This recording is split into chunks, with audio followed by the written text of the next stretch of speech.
Hey, this is Max at 343 Labs. We're a music production school based in New York City, Berlin, and online. And today I'd like to show you a clip by one of our instructors, John Selway, which is taken from 343 TV, which airs right here on our channel several days per week. Now, if you want to watch the full stream, head over to studio.343labs.com, link in the description, which is our new producer hub where you can meet other producers, get free content, collaborate, and get feedback on your music. Enjoy the clip. So this sketch that I started, this was trying out that new Arturia Fragments granular processor. So there's also already a lot of subtle variation in some of the sounds, which is great because you can let a thing like this loop. And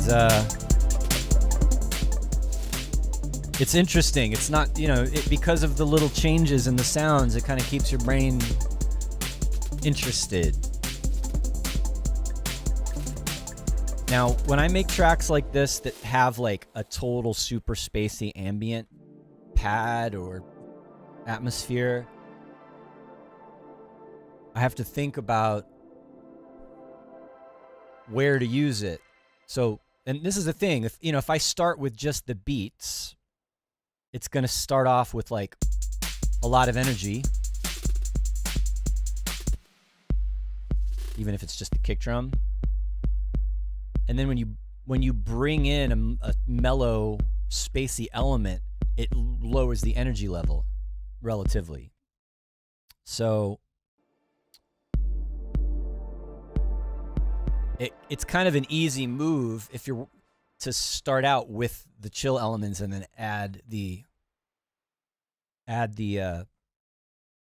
energetic element. So that kind of is a little easier to pull off than if you start with energy and then introduce the chill element. But it'll work if there's enough contrast. So, all right, my first thought is start out ambient, start out chill.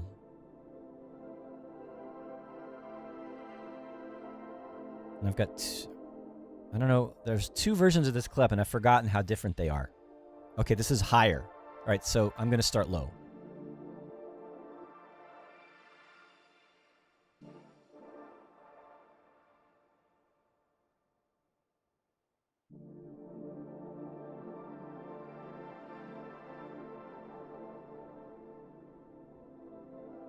Just starting out with this is nice.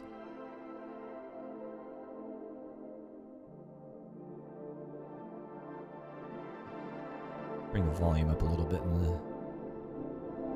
in the stream.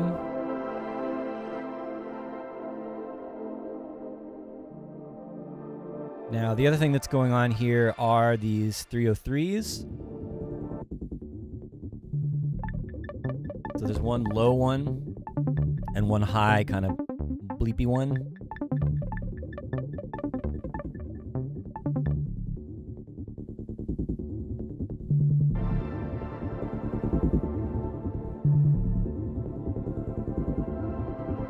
I think I'm going to start with the bass. And then this is a thing. This is, you know, how to introduce an instrument in your DAW or in Ableton Live. Normally you start a clip in real time or copy that clip into the arrangement view. But here, the sound is being sequenced from within the plugin. If I was working DAW-less and this was a 303 plugged into my mixer, I would unmute it or fade up the volume. Or maybe on the instrument, I would switch between a blank pattern and then the pattern that I want. Any three of those ways would work for arranging. If I'm, kind of do it the easy old school way, though, I would just, again, like unmute or fade in that sound. I think a fade in on this would sound cool. I don't like to use the track levels for arranging and automation. I like to keep those so I can easily adjust the overall volume of the track when I'm mixing, and then I'll use something else to another volume control. I mean, the easiest thing for me to do in live usually is to group everything into an instrument rack or an audio effects rack and then automate the chain level. So that's what I'm going to use to fade in.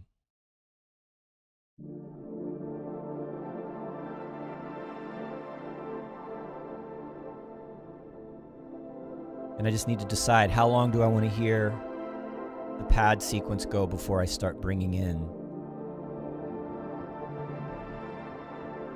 That's about right. Like if I want to not wait too long, I can have it start being audible sort of before like 16 bars.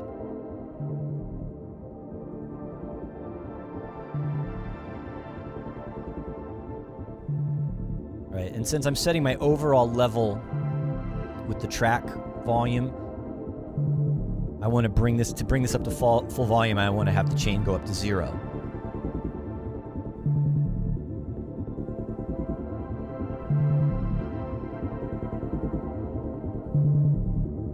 Now I have to decide, do I want drums to come in first, or do I want to bring in that next layer of 303 on top?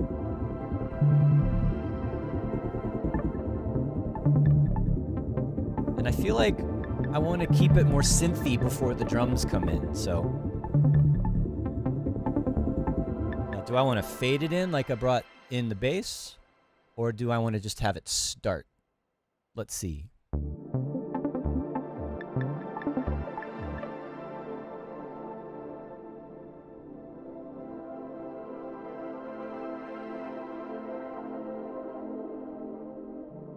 I'm thinking because it's slowly fading in with the bass and it's got this whooshy ambient pad thing going,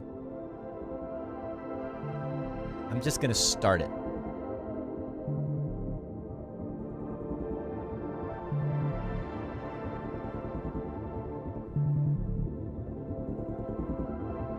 Now,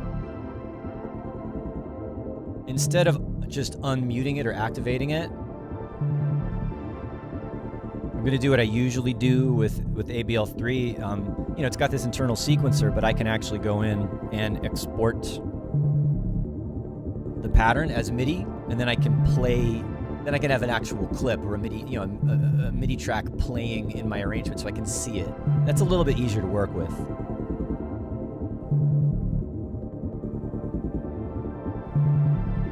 right, where do I want to save this? I'll just save it here for now. Actually, no. Let's find where it belongs. Let's put it in the right place, which is going to be in my Ableton folder with my projects. And this project is called Electro Fragments.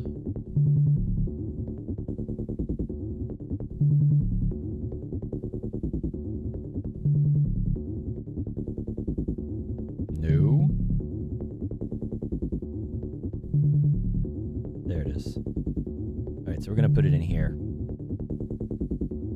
All right, so we'll call this 30. I don't have a name for this track yet, so I'm just going to call it Fragments again. 303I, right? That's the higher part. All right, so now I have a MIDI file to play that with. I can take that out of the current project. Should show up in here.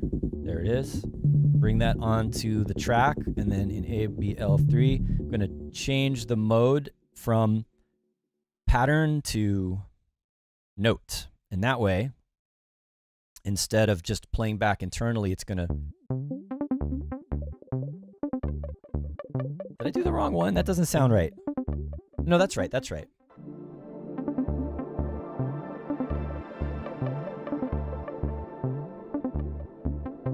I'm not 100% sure. Let's go back to the... Sometimes they don't export perfectly, but let's see.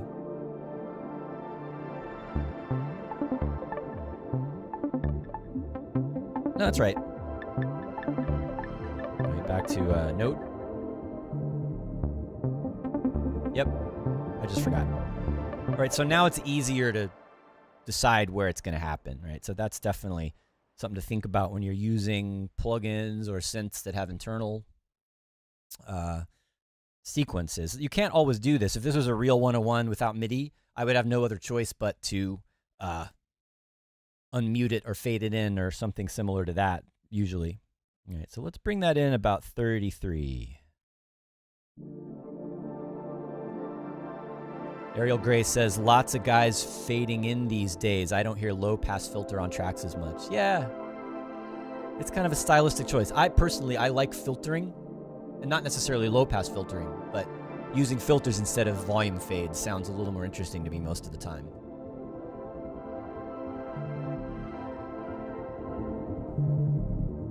All right, we're still in the first minute 45 seconds of this track. Let's hear how it sounds with the 303, the higher 303 line just starting right at 33 bars. That's fine. I feel like I need to EQ it, mix it a little bit different so it's a little bit brighter, but I'm not going to worry about that yet. I want to just...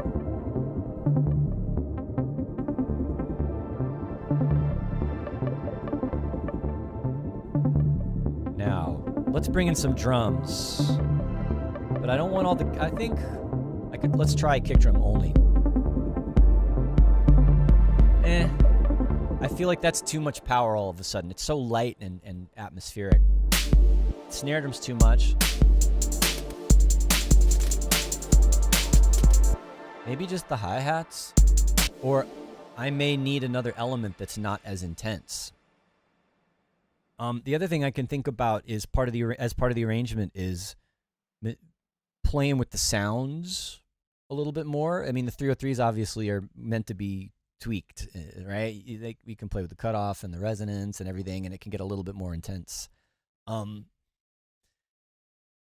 I was thinking of doing more just like a basic structure and then going back and doing automation or real-time control of the synths along with that shape.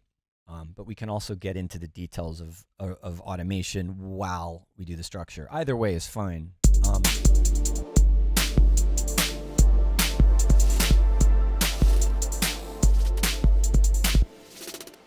right, let's see. There's another option here that we could play with, and that is the granular drums without the dry signal might be interesting. Let's see if we can pull that off.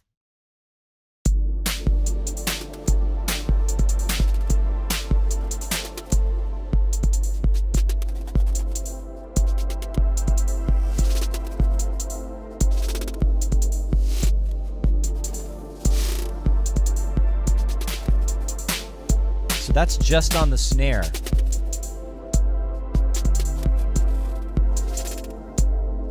What happens if I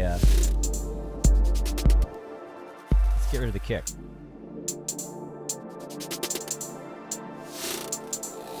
It's a little intense,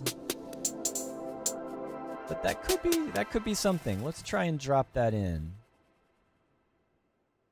somewhere in here.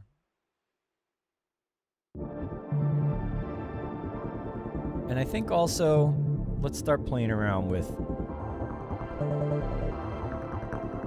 the lower 303 a little bit.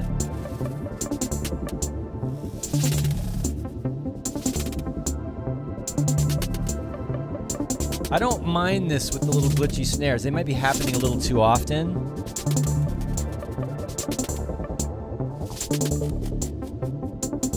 I like the idea of bringing the lower 303 up a little bit. Maybe there at 49, the faster hi-hats could come in. I don't know, let's see. Let's see what happens if I suddenly just start getting a little more intense with the hi-hats.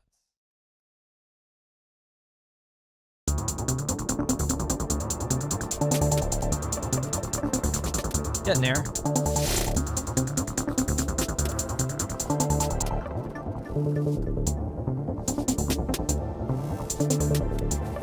I'm gonna mute some of these snares so we don't hear it as much.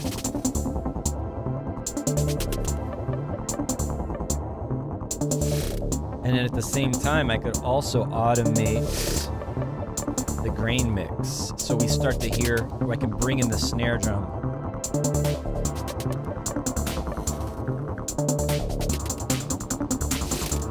All right, so that's an idea.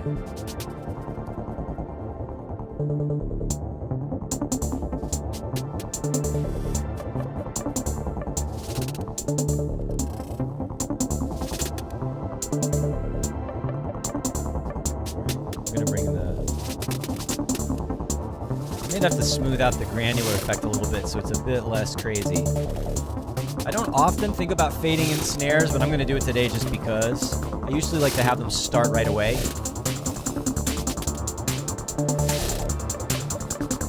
But it is, you know, fading it in like that with the granular stuff. It's kind of definitely, it's kind of amping up the energy like pretty well. And I think we know when the kick drum has to happen, right? It's gonna happen right here. Okay, wrong clip. All right, totally blew that one. Let's fix it. Like, why are all of the clips wrong? Let's go back to this one and unmute the kick drum, and that should do it. Oh, and then I need to, once you start like copying and pasting clips that have automation in them in your arrangement in live, you got to remember like that you might be pasting the wrong value for a parameter into a part. So you can see right here, like it put the snare drum back to the dry wet in the granular effect back to 0 dry, right? So just keep that in mind, and also you can lock your automation so that when you copy and paste clips, it doesn't change the automation. It just changes the clip, what the clip is playing. So either way, just keep that in mind. Because there's definitely been times when I forgot and I went through an arrangement and suddenly a sound like got weird or disappeared or was totally wrong, and I had to go through and like delete and, you know, 7 different automation envelopes, and you know, it just slows you down. So better if you are prepared for it in the beginning.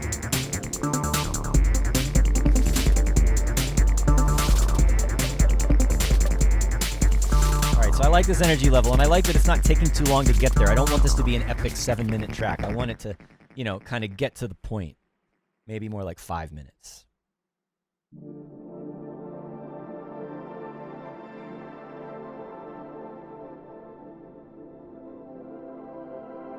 All right, just listening. You all, when I arrange, I always have to keep, especially if I'm doing this kind of building up from left to right, linear arranging, I have to keep going back to the beginning to refresh and make sure that the timing of what I'm doing is correct.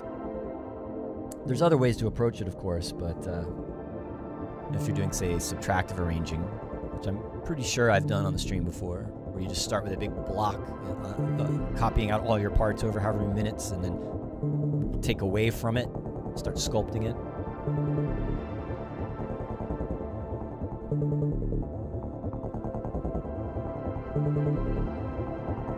I also need to remember to play around with the second 303 a little bit. Maybe I'll just do that live while we listen.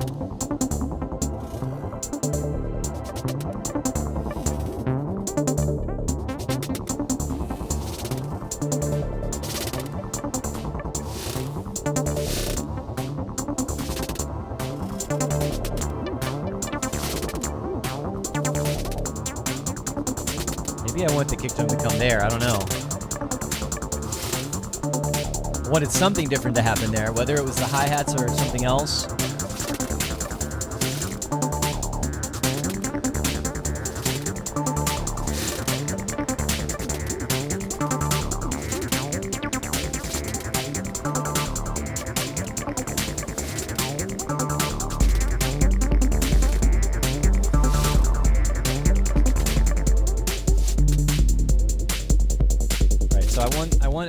I'm not exactly 100% psyched about what just happened there. We need to figure out, like, something has got to change in here.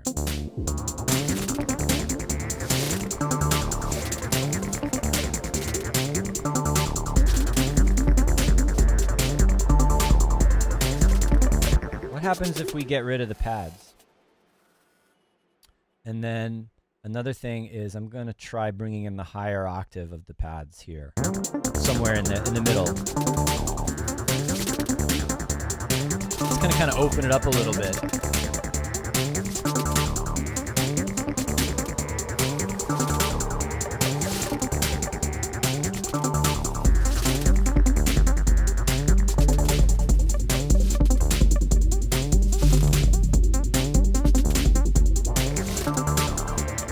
also going to try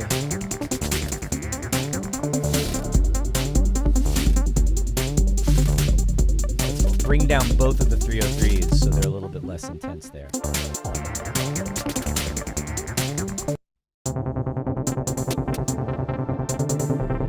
All right, so that 303 needs to go back into note mode.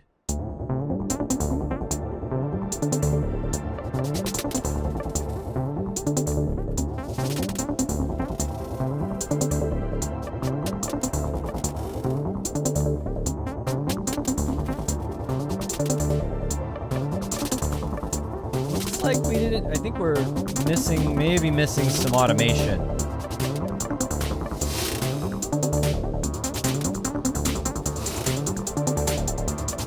What's that snare track? It's a little harsh. I haven't EQ'd any of these sounds or anything.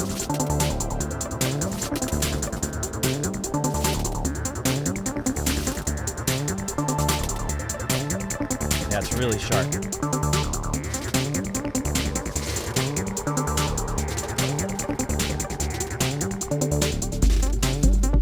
Pad is gone. It totally, yes. You were right, Sean.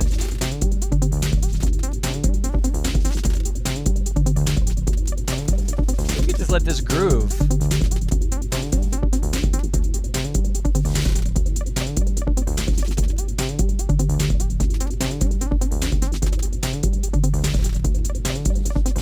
Now I need a new element. Like, what else do I have? I guess in a way I was kind of starting a little bit too soon on the arrangement with this. Because now I realize that I've done that whole intro and I don't have anything else to add. So that can be good though. It is a good exercise, I think, to see how much you can get out of a few elements. Like, how would you make this work in the arrangement without adding another layer to it? Besides parameters modulating, you know, with repetitive kind of rhythmic synth stuff, right? We can tweak the sounds up and down and create, you know, build up energy and break down energy and create contrast that way. But of course, you know, it's easy to, I do this all the time. I mean, even with a musical training, I'll be like, wait a minute, I can do chord changes. I can transpose things. I can do, there's so many other musical things to change. And of course that could start taking it out of your style. Like if you're trying to be really hypnotic or minimal, like you don't want to do too much musical change, but I'm just going to try it. And then if I did want to do some kind of musical change, how would I do that?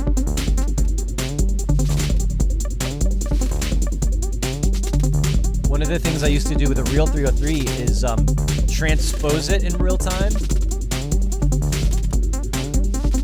Button and you can transpose up and down by chromatic steps, or you could just retune it with the tuning knob.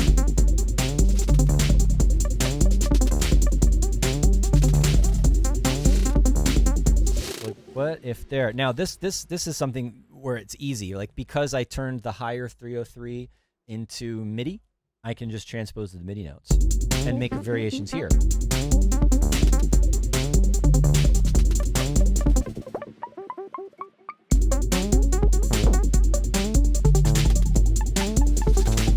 Right? So I can just take that whole pattern and transpose it up, or maybe just change some of the notes, which is, you know, in a real 303, I'd have to duplicate the pattern or copy and paste the pattern and then edit the second, you know, the copy and switch between them. So this would be sort of something like that.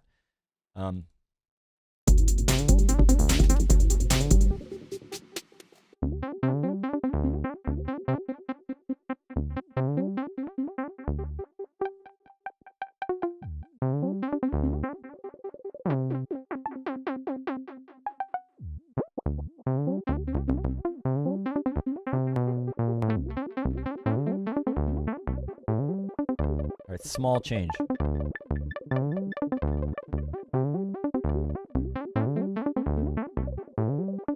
Very small change. Let's see how that works.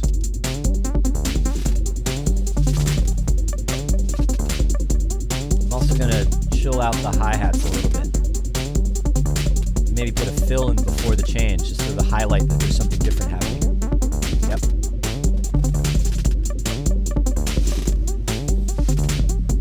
Like there needs to be a little bit more of a change in the melody.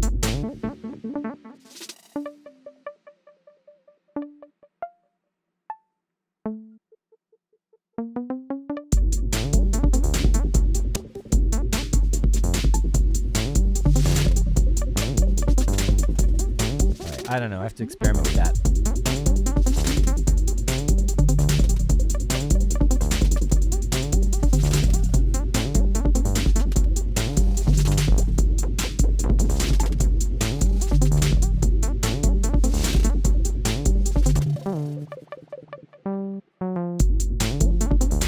That's nicer.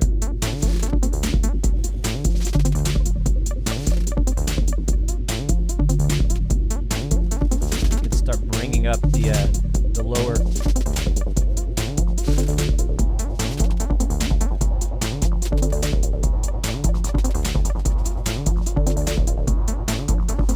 Switch the hi-hats again.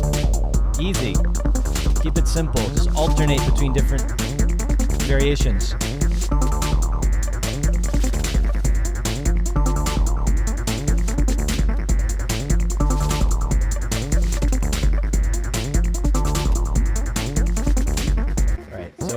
About doing a little fill before that first change.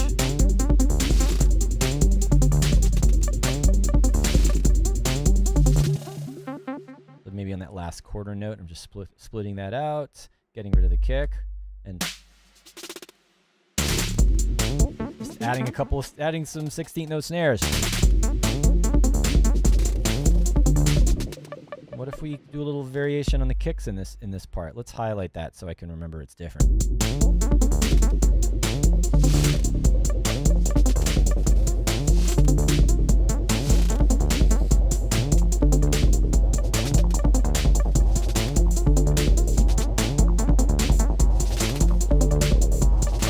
A little variation on the hi-hats. Another little drum variation. Whoa, some of that glitchy stuff on the snares is so cool. All right, let's see what happens if I just pause everything.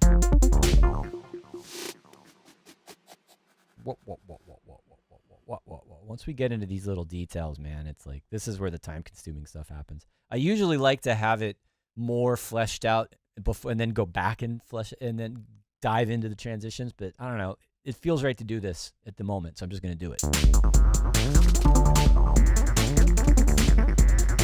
I feel like I'm going to have to add some other elements back in, or something new here. But what happens if, let's see what happens. I was saying before about the pad lowers the energy level. What happens if we try and put, this is the only other musical element that I have that's not in there right now. So let's see whether it works or not, bringing it in here.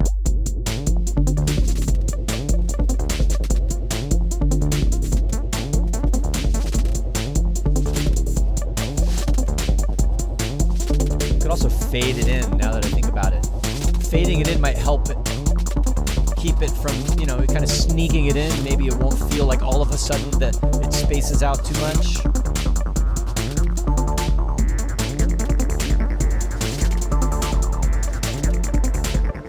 Let's do that. All right, I'm going to try fading it in, and then at the change putting in the higher one, because that has a little, when it's brighter, it's less chill. And we were talking about volume fades versus filtering as an arrangement element. What if we did it, and I said I like to not use low pass filters. A lot of times I'll just use an EQ to do the filter automation, or you can do something like the auto filter and use EQ separately. Let's just use an EQ. All right. So this sound is very, very mid-range, right? Hey, what's up, Thomas? We're almost done here. It's all good, man. It's crazy today.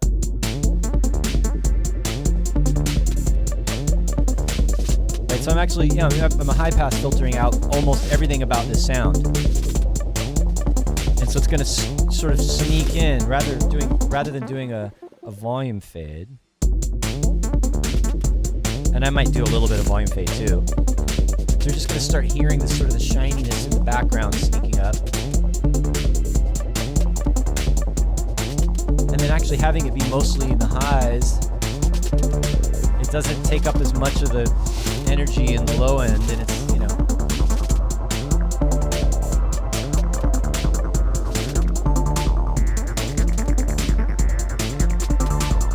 drop the kick drum out there.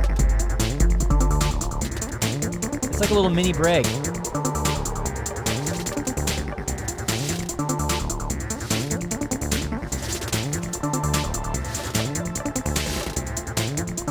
We're gonna lose the higher 303.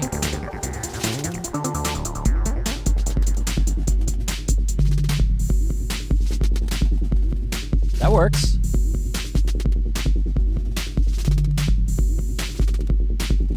Maybe we'll filter the low 303 up again.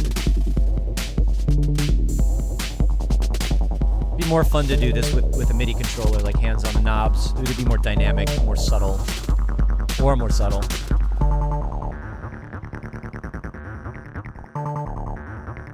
I'm thinking maybe even another break here.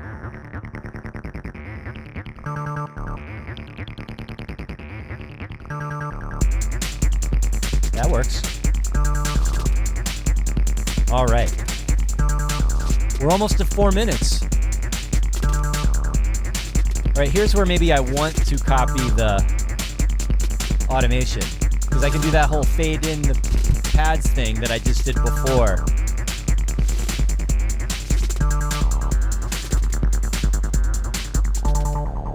Okay, that should keep going.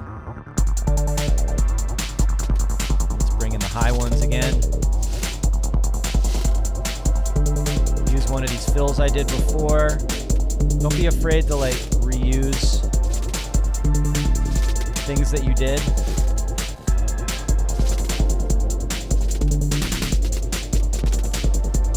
Let's put back the other 303 again.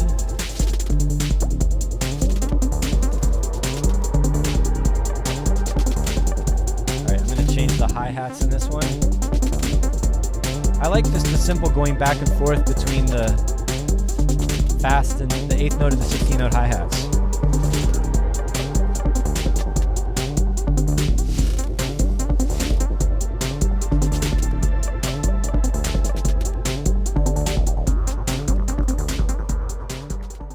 I hope you enjoyed that. Again, if you want to watch the full stream, head over to studio.343labs.com, link in the description below. And that is our new producer hub where you can find free content, collaborate with other musicians, get feedback on your music, and just meet a community of like-minded artists and producers. See you next time.